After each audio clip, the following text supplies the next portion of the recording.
This week, we're going to talk a little bit about reference angles. So we're going to kind of put together a lot of the things that we've done all week long. So the first thing we're going to review is how we determine the sign of each trig function in the quadrants. Remember our little saying, all students take classes. And we said that those stood for all trig functions are positive in quadrant 1, sine and its reciprocal, cosecant are positive in quadrant 2, tangent and cotangent are positive in quadrant 3, and cosine and secant are positive in quadrant 4. So with that in mind, it wants us to determine if these following functions are positive, negative, or 0. So all we need to do is figure out which quadrant we're in. That's determined by the degree of the angle, and then we'll look at the trig function. So 240 degrees. Well, we know that this is 180, right? If I go all the way around to here, it's 180. If I go down to here, it's 270. So 240 is going to fall right here. Kind of draw that out. It's going to fall here in this quadrant. And in that quadrant, is sine positive or negative? Well, sine is positive here and here, so it's negative down there. So this would be negative. All right, for this one, 5 pi thirds. I'm going to show you all a little trick for those of you that are having trouble trying to figure out where these radian measures go. Remember that 1 pi goes from here to here. 180 degrees is 1 pi, right? So just think about dividing that 1 pi into thirds. So I'd have 1/3, 2/3, 3/3. Y'all see what I'm talking about? From here to here would be 1, 2, 3/3, and the same thing down below, 4, 5, 6/3, like we did on that paper earlier. So when you're looking at 5 pi thirds, so that you don't have to worry about transforming it or changing it to degrees, you could just go 1, 2, 3, 4, 5 pi thirds. So we're in quadrant 4. So in quadrant 4, which is this one, is cosine positive or negative? Well, it's positive. All right, and then we have pi halves. Well, pi halves is 90 degrees. 90 degrees falls directly on one of the lines. And if I'm on the line, then it really is dependent upon what they're asking me as to whether it's going to be positive, negative, or 0. So they're asking me about the cosine at 90 degrees. Well, let's review that too. Up there at 90 degrees, we know that x is 0, y is 1, and on that circle, r is 1, right? So cosine is x over r, so we'd have 0 over 1, which is just 0. So the ones that are on the line, you're going to need to determine that way. Now, this next piece is going to be really important for us in determining, which of these angles do we use? Because we drew off all of our special right triangles the other day. We have a 30-degree special right triangle and a 60, if I turn it another way, and then a 45. So we're going to be using those as our reference angles, but just read this real carefully with me. It says a reference angle is the smallest positive acute angle. That means less than 90 degrees. An acute angle is less than 90 degrees.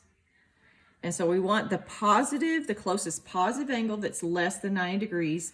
That's determined by the x-axis and the terminal side. When we've been drawing in these triangles, like from any of these terminal sides, we always draw to the x-axis, right? Never to the y.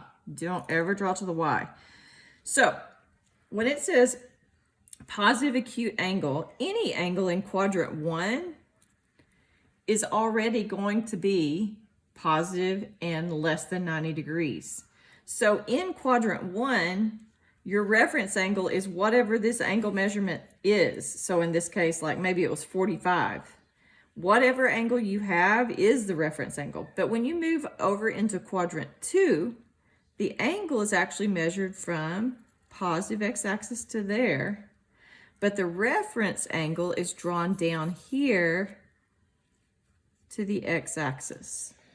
So in this quadrant, in quadrant 2, we are more than 90 degrees, less than 180 degrees. So to determine this reference angle, if our angle is given as a positive angle, we would do 180 minus our angle. 180 degrees would take us all the way to here, and then subtract the angle, and you'll have this little reference. That'll be the part that you have left. When your angle falls in quadrant 3, so this is an angle, that's not an L, 180 minus the angle. All right, in quadrant 3, we're going past 180 degrees, right? So it's 180 plus something. Our reference angle, though, cuts back into the angle we just drew. So what we're going to do in this quadrant is take the whole angle and then we're going to take away 180 degrees, and that'll tell you what this reference is that's left. So it'll be the angle minus 180. Over here in quadrant 4, our angle goes all the way around here. So it's past 270, but less than 360. And I want to figure out what this is. So what I'm going to do is say, okay, well, what if I go all the way around and then take this away? So this would be 360 minus our angle will give us the reference. So 360 minus the angle. So these are going to be how you can find the reference angles in quadrants 2, 3, and 4, as long as your angle, your original angle, is given as a positive angle measurement.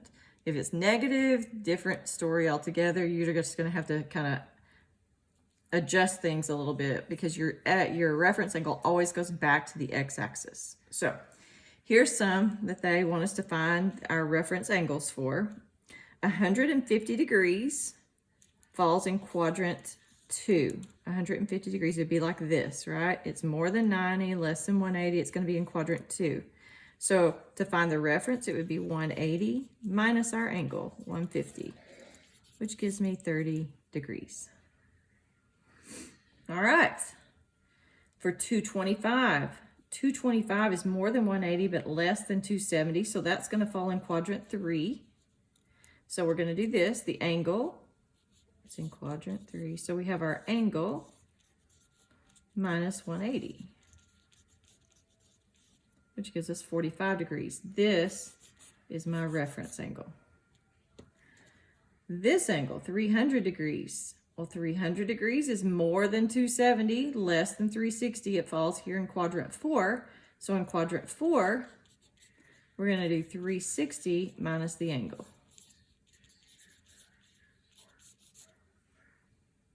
All right. Now, if they're in radians, we still need to figure out which quadrant they're in. We're still going to subtract 180, or subtract from 180, or 2 pi. Pi and 2 pi instead of 180 and 360. So 5 pi thirds. Well, we just talked about that one up there at the top. Remember how we divided into thirds? 1, 2, 3, 4, 5 pi thirds falls in quadrant 4. So in quadrant 4, this is what we're supposed to do. But instead of 360, since this is radians, we're going to do 2 pi minus our angle. Now, in order to subtract that, I need a common denominator. So this would be 6 pi thirds minus 5 pi thirds, which gives me pi thirds. All right. So let's talk about this one, 5 pi fourths. Let's use that same idea so that we're not trying to figure out or count it out. For those of you that are still having some trouble figuring out where these are, remember that this is divided into 4 pieces, and 1 pi is this section right here. So we're going to divide that into 1, 2, 3, 4 equal pieces. This would be 4 pi fourths. So 5 pi fourths would put us down here. 5 pi fourths would be in quadrant 3. And in quadrant 3, we're supposed to do our angle, 5 pi fourths, minus 180. And 180 is just 1 pi. So common denominator would have 5 pi fourths minus 4 pi fourths, which would give me pi fourths. All right, and one more of those. So I'm going to use this same little picture here, but this time we have 6. So we're going to have 6 pieces between here and here. So we're going to have 1, 2, 3, 4, 5, 6. 6 pieces. Well, this is only 5 of them. 1, 2, 3, 4, 5 pi 6 puts us right here. And 5, 6 puts us in quadrant 2. So from quadrant 2, it says we're supposed to do 180 or pi minus our angle. Well, pi is actually going to end up being 6 pi 6 minus 5 pi 6, which gives me pi 6. So I'm about to give you a really, really, really nice shortcut for the angles that are in thirds, fourths, and sixths, because the thirds are going to be some kind of reference of pi thirds. The fourths are references of pi fourths, and the sixths are references of pi six. Pi thirds, pi fourths, pi sixths. Now, the number here determines which quadrant you're in, but if you look at this denominator, that's going to be your reference angle. This is 60 degrees, 45 degrees, and 30 degrees. Pi thirds, pi fourths, pi sixths.